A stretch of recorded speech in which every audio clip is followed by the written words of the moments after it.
Hey guys, welcome back to another episode of Dynasty After Dark. I'm your host, Calvin Timms. You can find me over on Twitter at TDC_Calvin. One more solo podcast, and then next week, hopefully, we're going to have some guests for you guys. Dale will be back. He's doing his whole play practice and all that stuff tonight, so I'm flying solo, but this one is a pretty topical discussion that just kind of popped up today. I was thinking about doing a video on this player anyway, but the trade today just made it even better timing for him. So Elijah Moore got traded to the Cleveland Browns today, if you haven't heard the news, in what was a pretty surprising trade, to be honest with you. The trade was for Elijah Moore and the 74th overall pick for the Browns' 42nd pick. So basically Elijah Moore and a third for a second from Cleveland. Now, everyone's going to say, oh, he was worth a second round pick. He's going to be worth a lot. And I wouldn't be so sure about that. Now, I want to do a deep dive here a little bit into Elijah Moore. Now, you go back to his college days, and he played on Ole Miss with A.J. Brown, DK Metcalf. I think they were juniors when he was a freshman. So he was pretty good. He didn't play a ton. He didn't get utilized a ton. He played in 11 games, but only had 36 catches for about 400 yards, 2 touchdowns, and not a ton of usage there. Year 2, as a sophomore, he jumped up, still played 12 games, but he went from 36 to 67 catches, which is a pretty big jump. He went to 850 yards, so almost doubled his production there on the ground as well, and then 6 touchdowns through the air as well. And then in his junior year, again, he only played 8 games in this one. This one was just a monster season for him. 8 games, 86 catches for 1,200 yards and 8 touchdowns. And this is what really sold a lot of people on him as a prospect. He was very, very good that final year. It was the COVID season. Take that for what it is. But you look at him and, coming into the NFL, he doesn't go to the combine. I don't remember if they actually had a combine that year, to be completely honest with you, during the COVID season. I know a lot of people just did pro days that year, so that was peak COVID too. So I don't believe they had an actual combine that season. But he's a tiny guy. He did his pro day at Ole Miss, and he comes in at 5'9.5", 180 pounds, mediocre wingspan, arm length, hand size. He's bottom 50% in all of those. Then he runs the 40, and he's got a pretty solid 40-yard dash. He ends up having a 4.35 40, but he has a 10-yard split of 1.57. Now, these are all unofficial because they're pro day numbers, but I just thought they were kind of interesting. Like, yeah, he's a quick guy. You can see that on tape as well. Vertical jump, 36 inches. Broad jump, 10'1". Pretty fast 3-cone. Everyone's really excited about Jackson Smith-Njigba for his 3-cone, and Elijah Moore was very, very similar, albeit much, much shorter. 17 reps on the bench, decent 20-yard shuttle. The agility drills, the 3-cone and the 20-yard shuttle, he was 90th percentile. 40-yard dash, he was 90 percentile as well. Everything else in his profile, though, he's basically 70th percentile or less. And I think that's pretty indicative for what he's been so far as a wide receiver in the NFL. Now, he gets drafted in the second round by the New York Jets in 2021. Plays 11 games for him that year. It's kind of the weird year where it's a lot of Zach Wilson. They're trying to figure it all out, everything like that. Only has he has 77 targets that year, 43 catches for 500 yards. Solid yard per catch, yard per target. They used him primarily from the slot. 5 touchdowns his rookie year. Not bad at all. But, the hype that he had, he was a late first-round pick for a lot of rookie leagues, or an early second, and this is in Superflex as well. Now, this last year, he comes out, plays all 16 games this last year, 65 targets, so a downgrade in targets, 37 catches, 446 yards, about the same yard per target, about the same yard per catch.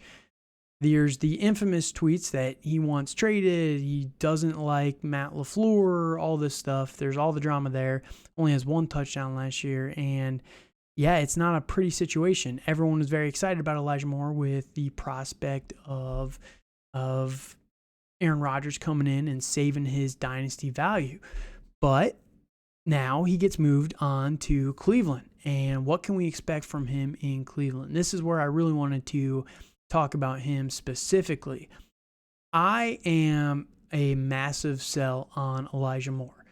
And it's not because I don't like Elijah Moore. It's just the fact that he's coming over to Cleveland to play a very specific role. They have Donovan Peoples-Jones. They have Amari Cooper. And I know Amari Cooper's getting a little bit older, but I mean, he's only 28 years old. He can still play for a few more seasons. Amari Cooper, he played 17 games last year.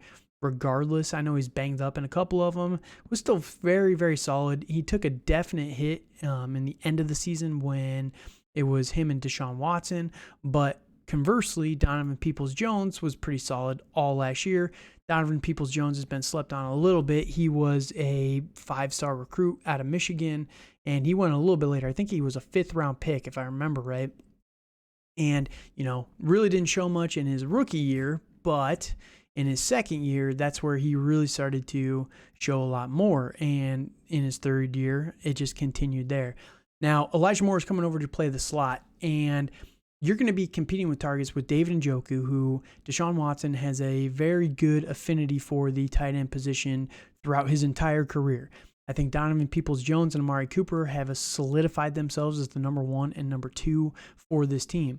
And you say, well, they paid a 2nd-round pick for him, so obviously they're going to use him quite heavily. Yeah, but they got a 3rd-round pick back. And I know that that's in fantasy, that's a huge difference, right? But in the NFL, teams really don't care that much about, if you're swapping a round like that, that's a pretty minor investment for the team. So Cleveland is not saying that they're going to rely on Elijah Moore very heavily. And the upsides for Elijah Moore are he is only 22 years old, so he's still very, very young, and he's very unproven. He has a lot of potential. Hopefully, you'd be able to go out, and if you have Elijah Moore, sell him at a premium right now. And I just wanted to pull up a couple of trades recently, and this is before the news today. So I think you're going to be able to, cash out on him a little bit higher than that. But basically, Elijah Moore has been the ultimate throw-in piece for a while now. And, he's been someone that you're pairing with the 108 to get Chris Olave. And, I like that a lot. But now with the increase in his trade value, I don't think you're going to have to do that quite as heavily. But for example, just yesterday, and this is all per Dynasty League Football, DLF, their website, they track all this stuff, so you can kind of see some of it on there. But the 302 in a 2024 2nd-round pick, for example, for Elijah Moore straight up. There was another one down here, if I can find it, where they traded him for Wan'Dale Robinson and a 2024 3rd-round pick. So, I mean, he's really not worth that much. Essentially, you're trading him for a 2nd-round pick before this news. Mid to early 2nd at best, if you can really hope for that. Now you might be able to swap him for a 1st-round pick, and I think that that's way more value than he's ever going to be able to produce for your fantasy team. And again, I like Elijah Moore, the player. I just don't believe in him for fantasy football. It's year 3. We really haven't seen much. He's got a little bit of an attitude issue where he's fighting with his offensive coordinator. That's not a good look for a young player. And I get it. He's only 22 years old. He has time to mature. But again, you're going to a team where you're not going to be the primary option. You're going to be probably 4th in the pecking order in terms of targets. And yeah, there's just a lot of red flags for fantasy football specifically. So if you can take Elijah Moore and sell him for the 2, 3 or above, I think that you're just going to be making out a lot better, because the players that you're going to be able to get, for example, at the 2, 3 are someone like a Jalen Hyatt, a Jordan Addison, maybe even a Quentin Johnson or Josh Downs, depending on how the draft kind of falls. Zay Flowers. Zay Flowers is a guy that's basically the same size as Elijah Moore, and you'd be able to get him possibly in a better situation than Elijah Moore. And that's just the wide receivers. You go and you look at the running backs. You could have a Zach Charbonnet, a Kendre Miller, a Sean Tucker, for example, or maybe even like a Hendon Hooker in a super flex league. That'd be worth quite a bit. Michael Mayer in a non-tight end premium league might be there early second round. So if you can get the 2-3 or better for Elijah Moore right now, I'm completely selling, because I think that you're going to be able to get better upside from the draft picks. And if you can get any first round pick, 110, 111, 112 for Elijah Moore, do it right now, because you're never going to be able to get that return on the value more than what this trade is going to do to save his value. I've seen it all over Twitter today. People are very excited about this for Elijah Moore, and I just don't understand it, because we haven't seen enough from him to really justify the hype that he's getting off of this. And then you look at the confounding factors around it with, again, Amari Cooper, Donovan Peoples-Jones. I get it. People are down on Amari Cooper, but he's only 28 years old, and he's been really good his entire career. It's like the Mike Evans. People are just tired of drafting him because he's been around since he's 21 years old. He just came into the league so young. So, yeah, Elijah Moore, I think, is a massive sell. But, again, I think this is the perfect window. If you have him, get rid of him. If you're looking at Elijah Moore, hopefully I'm able to change your mind here and convince you not to invest in him. There's a lot better wide receiver targets to go out and get.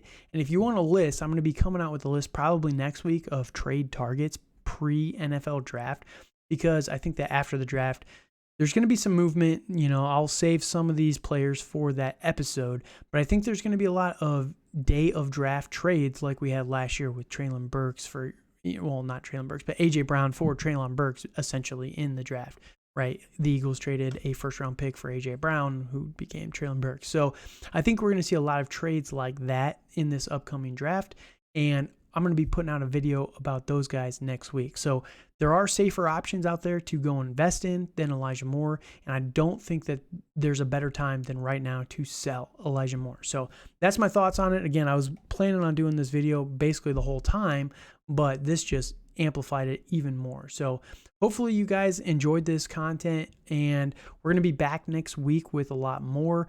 Like I said, Dale will be back next week as well, and we're going to have a couple guests on to do some content that way as well. So again, if you can, leave a comment, leave a subscription, leave a whatever 5-star review on the video. Anything you guys can do would help out, and I truly appreciate you guys listening. I love doing this. It's just fun for me. It's just a hobby. So the more people that I can talk to about this and get my opinion out there, it's not like an ego thing for me, I swear. And I think if you guys have been listening to me long enough, you guys probably know that at this point. It's just, I like to talk football, and that's where it's fun for me. So, yeah, if you can, tell the podcast to one of your friends and just help me grow. That's all I'm really asking from you guys. And yeah, I just want to get out to more people out there. So again, thank you guys so much for tuning in. Let me know your thoughts on this trade, whether you think that I'm crazy and Elijah Moore is a massive buy right now. Maybe you can convince me. I'm all ears. I'm willing to be convinced, but as of right now, I just don't see it. So give me your best arguments if you disagree with me down in the comments. So until next time, thank you guys. Have a good night.